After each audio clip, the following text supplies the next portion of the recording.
I, 23 Mel, was born in the US, but I was adopted as a baby by my parents who are from Thailand, and I've lived there all my life. I'm very lucky because my life is great here. I have a great English tutoring job, a great family, my parents and my little sister, and also a fantastic wife, 23, and newborn twin daughters. Recently, through Facebook, my bio parents reached out to me. I don't know how they found me, but they did. They said they would really like to meet me and for me to meet their kids in the US. I've honestly feared this day my whole life because I didn't know how to respond. So I talked to my wife and my family to see what I should do. Finally, I decided that if they wanted to meet me, they would have to come to Thailand instead of me going there because they were the ones who gave me up. So if they really wanted to have a relationship with me, that would help prove that they actually wanted to.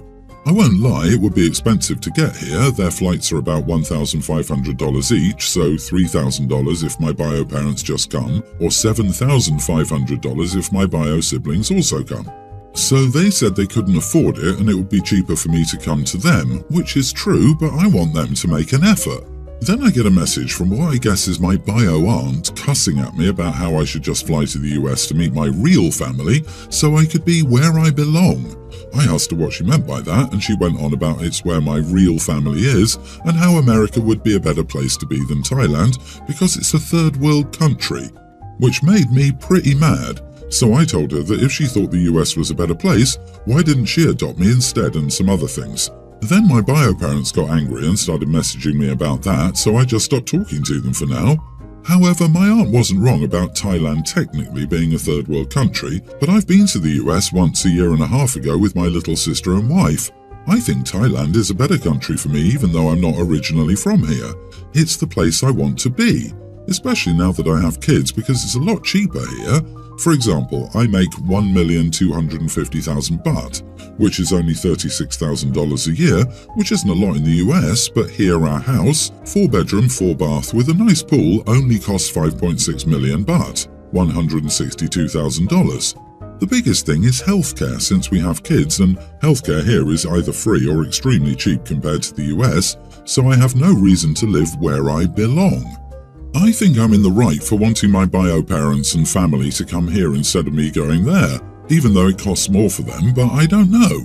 I will revisit the US sometime when our twins are older because it was a nice place when I went there, but no plans to move there. So, am I the idiot? Not the idiot. Why would you want to invest your limited income in visiting a family who abandoned you and then called you 20 plus years later only to scold you? Family is more than blood. If they want to meet you, that's on them. Unfortunately, their behavior makes them seem insufferable. I'd be reluctant to meet them at all. Hold your ground and make them come to you. Yeah, have they even offered to pay for you to come to them? Even if they did, I can't imagine a long flight with 2 newborns. I wouldn't go at this point. You haven't been their son for over 20 years, and what they said about your country is outright rude. Stay home with your wife and kids. Your bio aunt is a jerk. You are with your real family. Your bio family are strangers who know nothing about you or your life. They don't get to dump you when they didn't want you and then snap their fingers for you to come running now that they do. And are you even sure they are the right people? Also, before you meet bio parents, I strongly recommend counselling to discuss precisely these issues, such as what do you hope or fear from the meeting? How will it change your life? What if they turn out to be unpleasant? And so on. Shame on them that they barged in like that without giving you a chance to go through the process. If you don't want anything to do with them, don't talk to them. You owe them nothing. I, female 32, got a private text this morning from the mother of my son's pre-tween classmate. She told me that my son has been calling her daughter's traditional lunch weird and things as such, and apparently that makes her daughter feel uncomfortable and insecure. She asked me to please talk to my son about being more sensitive and respectful so her daughter doesn't feel excluded. Now, I feel for this woman as a fellow mother. No one wants to see their child sad, but overcoming insecurities is a big part of growing up. Additionally, I thought it was ridiculous of her to criticize my young son for making relatively innocuous and curious comments about food that's not familiar to him. He's at a curious age and is discovering the world, and I refuse to try and limit him and shut him down for not having the emotional sensitivity of an adult. Politely, I told her I was sorry her daughter was struggling with insecurities. I found some online parenting articles about building your child's confidence to send to her so she could use some tips to help her daughter out. She replied that I was acting completely shamelessly and disgracefully, and I could no longer text her. Am I the idiot? You are the idiot. Teaching your kid to be respectful of others' choices is not shutting him down. It's literally part of your job as the parent to, parent. She didn't ask for punishment. Instead, she asked you to talk to him and explain how his comments can hurt other people. He's at an age where he exactly needs to learn that. You should help him reflect on the impact of his behavior. That is called parenting, not punishment. Parenting requires effort. She wants a little roommate. While OP's son shouldn't have the emotional sensitivity of an adult, the little girl should learn how to deal with insecurities. How curious. Isn't it interesting that overcoming insecurities is a big part of growing up, but when it's her kid, it's ridiculous to criticize? And of course, the female child should have the emotional maturity to put up with being harassed by the male. Boys will be boys, after all. Being respectful is also part of growing up. It looks like OP skipped those lessons in her own schooling. She could join her son in primary school to revisit basic courtesy. Yeah, teach your son better words to use. That looks different, what is it? Or, your lunch is interesting, what's it called? There is a fine line between being curious and being rude. Teach him not to be rude. Teach him not to use words like weird when looking at someone's food. Her daughter does not need lessons on confidence. Your son needs a lesson on cultural differences. Parent your child. It was incredibly condescending of you to send parenting articles to another parent. She made a polite request of you, and you implied she doesn't know how to parent. That was out of line, and you should apologize. I dated Olivia for 2 years. The breakup was mutual, and we stayed close friends. My girlfriend now, Josie, isn't a huge fan of me being friends with Olivia, but is working towards accepting it with her therapist. The big thing is both of them come from different backgrounds. Olivia's mom is a nurse practitioner, and her dad's a lawyer, so financially her life has been good. Also, she was the only child, so she received a lot of attention. Josie grew up in poverty, and both her parents passed away when she was super younger. Her oldest brother was her main guardian, but a lot of her teen years she spent working so she could survive for herself. Josie admits she gets jealous when Olivia talks about her life or when I start worrying about Olivia's mental health. Josie and her friend were discussing colleges. Olivia attends one of the top 20 schools, while Josie attends a community college. I'm proud of Olivia for getting in. Well, Josie and her friend started talking about the kids who get in because their parents usually have a lot of money. I got the sense Josie was talking about Olivia. She said she wasn't, but realistically students like Olivia have more opportunities and resources that will help them get admitted compared to kids like herself, who are either working or at school. I told her Olivia worked really hard to get into that school. Josie said she knows that, but she's just saying it's easier to do extracurricular and volunteer hours when you don't have to worry about how you'll afford groceries. I told her she was jealous of Olivia again, and it was getting really sad at this point. The admission team clearly saw something in her that got her accepted beyond her social class, and if Josie had balanced her time better, she could have made it in a school like that. Josie left in tears with her friends. Am I the idiot? Lashing out at your current girlfriend to defend your ex, who she hadn't insulted directly, by accusing her of being jealous and blaming her for not balancing her time while she had to support herself as an orphan? Seriously? Yes, her older brother cared for her, but she had no parents, i.e. an orphan. So yes, you blamed an orphan for not managing their time better, as a teenager while working to put food on the table. You are totally the idiot. She deserves better than to be treated like this, and you should totally express to your girlfriend that you're proud of her for going to community college. Considering her background, that is an achievement worthy of praise. She is not letting her circumstances keep her down and is just as admirable as getting into a good college. I'm worried about Olivia's mental health. Barf. This guy wishes he was still with rich Olivia instead of the poor orphan who didn't go to a great college. How often do you bring up Olivia to your girlfriend? The fact that she has to be in therapy to be okay with it makes me wonder if Josie isn't the issue.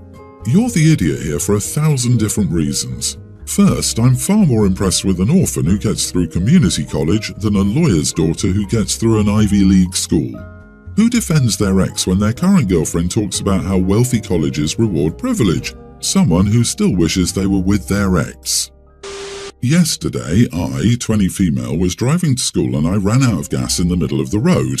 Basically, my car just stalled. I knew I needed gas on Monday, but I just kept forgetting to stop. I also forgot my phone and I had no idea what I would do, so honestly, my reaction to stressful situations is just to cry to clear my head so I can think.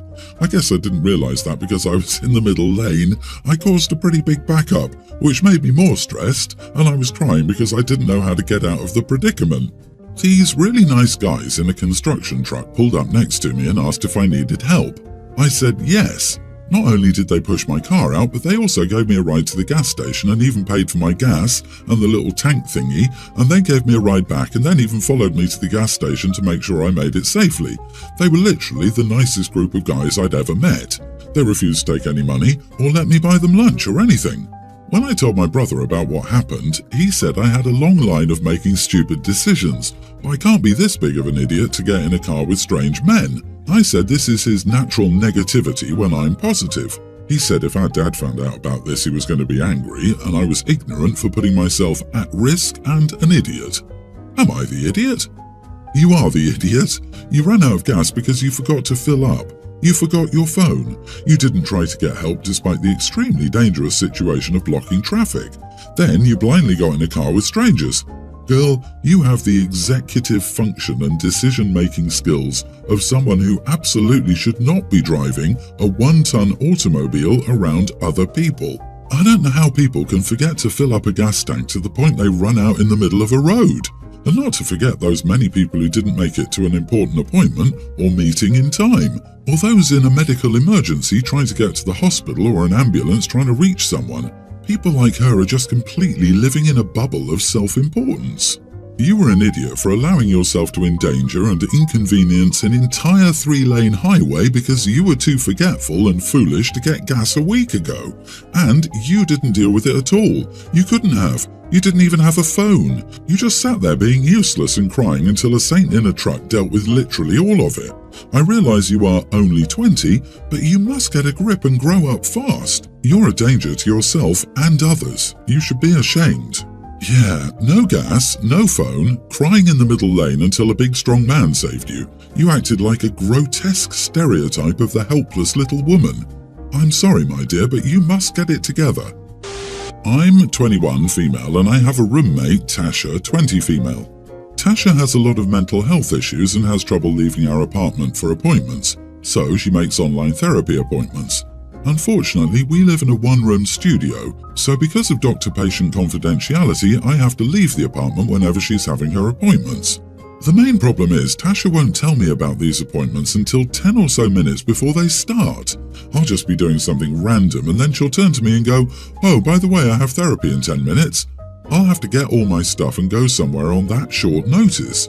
She has ADHD and can be really forgetful, so I understand it on some level, but it's pretty inconvenient.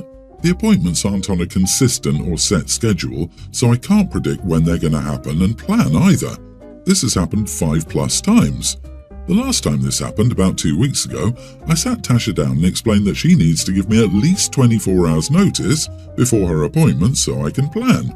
I said it's very inconvenient to pack up all my stuff and get out within 10 minutes, especially when I'm in the middle of an assignment or something.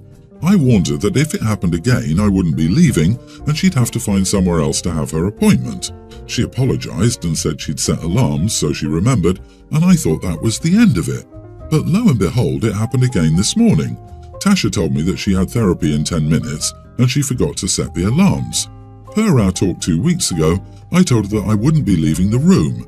She started arguing with me and said it was just this once. It wouldn't kill me to go to a cafe or something for a couple of hours. I was working on an assignment and couldn't concentrate anywhere but the apartment, so I still refused to leave. Eventually, she just took her laptop and stomped out of the apartment to try and find a place. But 20 minutes later, she came back and blew up at me, saying that she couldn't find a private place to have her appointment, so she had to cancel it. And because she cancelled on such short notice, she wouldn't get her money back. She yelled at me, saying I wasn't being understanding of her ADHD, and it wasn't her fault she was forgetful, and I was being petty and ableist over nothing. I reminded her that I warned her this would happen, but she wasn't having it and has now refused to speak to me for hours. So I just thought I'd come here and get more opinions on if I was the idiot. Not the idiot. You also pay rent, so you have equal rights. And 10 minutes warning means she doesn't respect your time or your schedule. I'm assuming her therapist gave her tips and recommendations on coping with her ADHD so that she can still have a productive life. Even after your warning, she's still not making adjustments, so she's making her problem into your problem. This is not you being ableist, it's you setting boundaries and expectations and her showing that she's incapable or unwilling to respect them. She can sit in the bathtub, no water, with her laptop on her lap, and close the bathroom door if she wants privacy at the last minute. Otherwise, plan ahead. Therapy appointments are scheduled in advance, so she has plenty of time to tell you about this one. She had 2 weeks to give you notice, and she didn't. So now she has to pay for an appointment. These are the consequences of her actions. Her ADHD isn't her fault, but it is her responsibility. That isn't being ableist. It's being realistic. Also, I wonder what kind of therapy she has where OP would need to be out of the room for a couple of hours every week or so. Girl, your roommate sucks. You pay rent and are 100% allowed to use your living space without being evicted randomly with little notice. Consider whether you should continue living together. If you have other options, consider them.